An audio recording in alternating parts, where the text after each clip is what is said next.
Alberta, the prairies of Canada. So ever since I was little, all I was doing was running in the rivers, chasing the dogs, and exploring the kingdom of insects.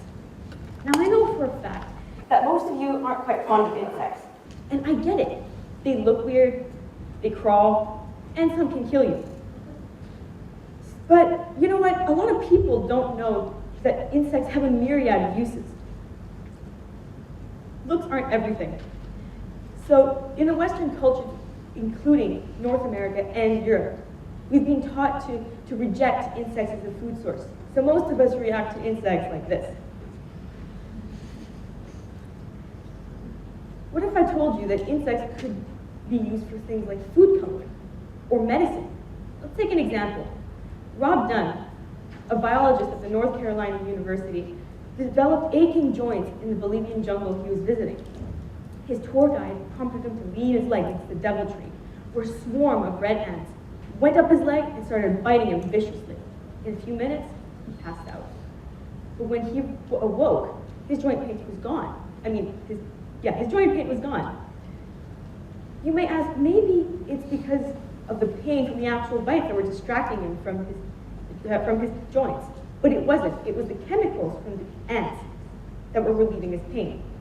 There's even a patent in the US that's pending for that chemical to be used in new natural drugs. So what if I told you that insects could be used to help world hunger? We can use insects to eradicate issues like world hunger, pollution, and even poverty.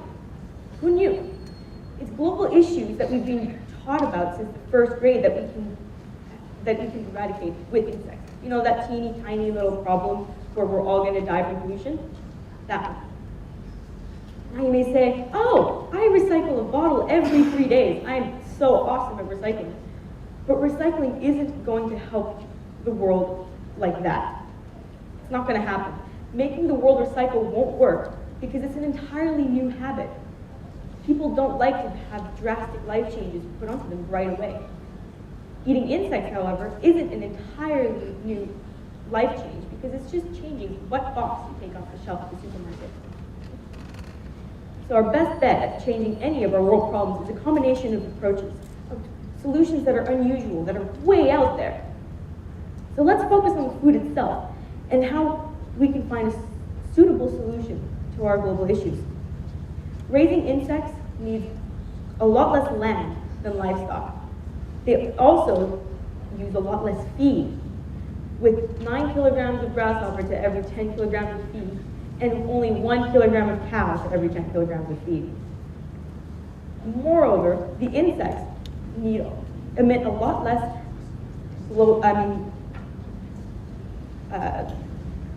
greenhouse gases than any of our livestock do.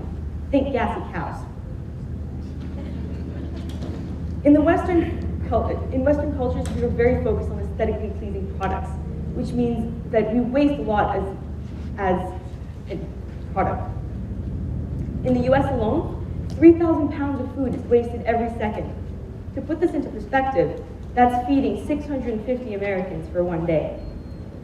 We're so focused on aesthetically pleasing products that in the UK, 30% of what's grown isn't actually harvested. So what if I told you that eating insects could both look and taste delicious? Looks good, right? Crickets and grasshoppers mostly. Well, did you know that already 36 African countries are entomophagous? This means that they already practice eating insects on a regular basis. 23 of these countries are in the Americas, 23 in Asia, and even 11 in Europe.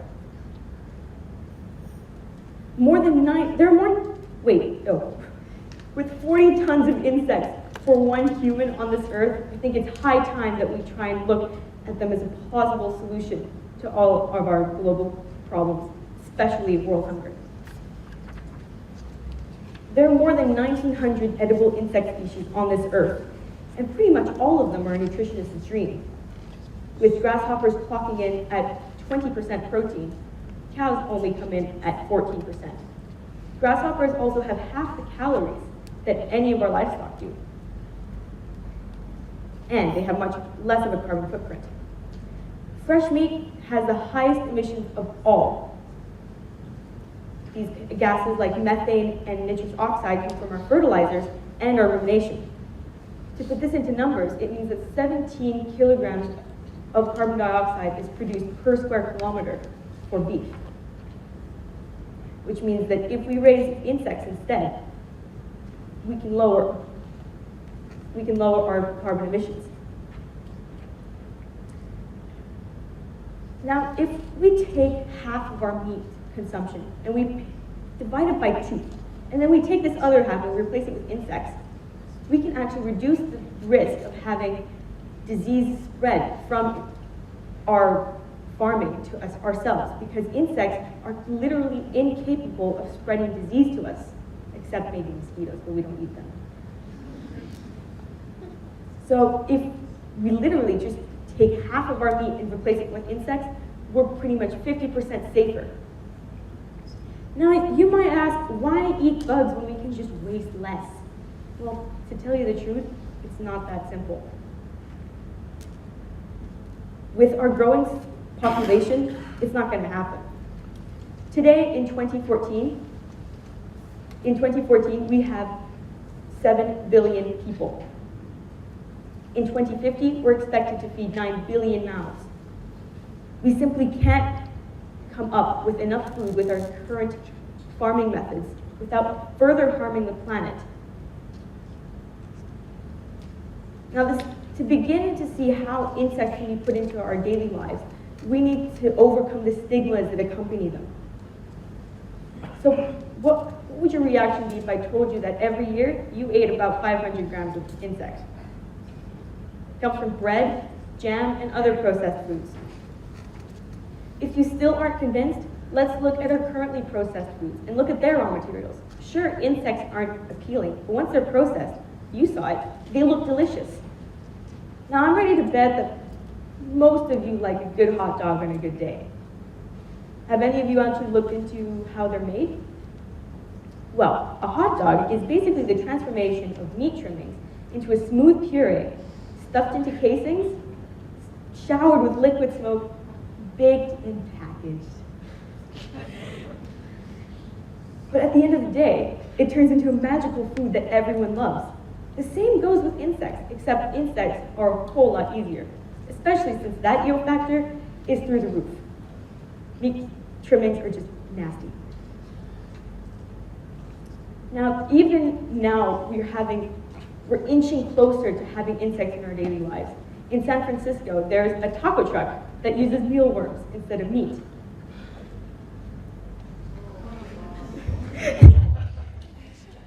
So I ask all of you, if you go to some weird country and you see jellyfish or cockroach on the menu, take it. Be open. It's not going to kill you. Yet. Keep your mind open. You might just save the world with it. Think out of the box, and you might just be rewarded. Thank you.